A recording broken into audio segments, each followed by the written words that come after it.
ఇప్పుడు మనం పాప విమోచని ఏకాదశి వ్రత కథ గురించి తెలుసుకుందాం. ఒకసారి ధర్మరాజు శ్రీకృష్ణుడితో, దేవా, చైత్రమాస కృష్ణపక్షంలో వచ్చే ఏకాదశి కథ ఏమిటి అని అడగగా కృష్ణుడు ఈ కథ చెప్పాడు. పురాణాల ప్రకారం ఒకప్పుడు చైత్రరథవనం అనే ఒక అందమైన అటవీ ప్రాంతం ఉండేది. అక్కడ వసంత ఋతువే ఎప్పుడు విరబూసి ఉండేది. ఆ వనంలో మేధావి అనే ఒక గొప్ప మహర్షి శ్రీ మహావిష్ణువుని ధ్యానిస్తూ ఘోర తపస్సు చేస్తూ ఉండేవాడు. అతని తపస్సు చూసి భయపడిన దేవేంద్రుడు అతనిని తపోభంగం చేయడానికి మంజుఘోష అనే ఒక అందమైన అప్సరసను పంపాడు.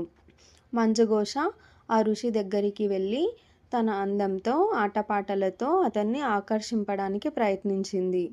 మేధావి మహర్షి కామేచ్ఛకు లోనై తన తపస్సును వదిలేసి మంజుఘోషతో పాటు జీవించడం మొదలు పెట్టాడు. ఇలా 1, 2 కాదు, 57 ఏళ్ళు గడిచిపోయాయి.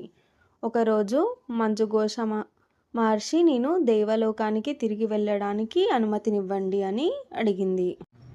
అప్పుడు మేధావి మహర్షికి అసలు జ్ఞానం వచ్చింది. తన తపస్సు శక్తి అంతా నాశనం అయిపోయాయి అని గ్రహించాడు.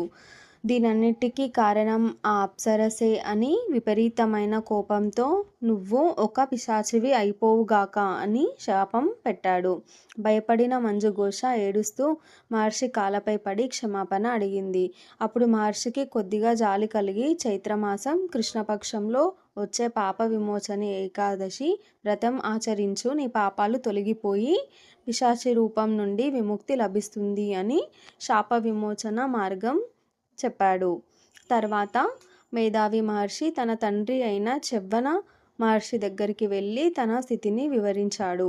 అప్పుడు చ్యవన మహర్షి, కుమారా, నువ్వు క్షమాగుణాన్ని వదిలేసి కోపంతో శాపం ఇచ్చి పెద్ద పాపం చేశావు.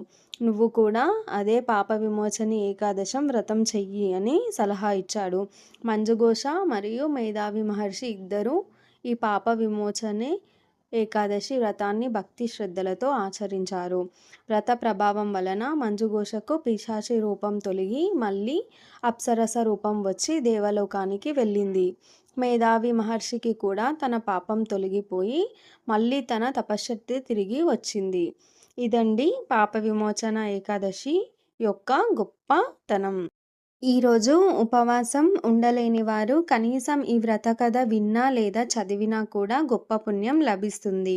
ఇక్కడ తప్పకుండా గుర్తుపెట్టుకోవాల్సిన విషయం ఏంటంటే, ఏకాదశి వ్రతం తర్వాతి రోజు ద్వాదశి నాడు ముగించాలి. ఉదయం విష్ణుమూర్తికి పూజ చేసి తులసి నీరు తాగి ఆ తర్వాత ఉపవాసం ముగించాలి. ఈరోజు భక్తితో ఉపవాసం చేసి విష్ణుమూర్తిని ప్రార్థిస్తే మన జీవితంలో శాంతి, సుఖం, ఐశ్వర్యం కలుగుతాయని శాస్త్రాలు చెబుతున్నాయి. మీరు కూడా ఈ పవిత్రమైన ఏకాదశి వ్రతం చేయండి. విష్ణుమూర్తి ఆశీర్వాదం పొందండి. మీ అందరిపై శ్రీ మహావిష్ణువు ఆశీస్సులు ఎల్లప్పుడూ ఉండాలని కోరుకుంటున్నాను. ఈ వీడియో మీకు ఉపయోగపడినట్లయితే తప్పకుండా లైక్ చేయండి.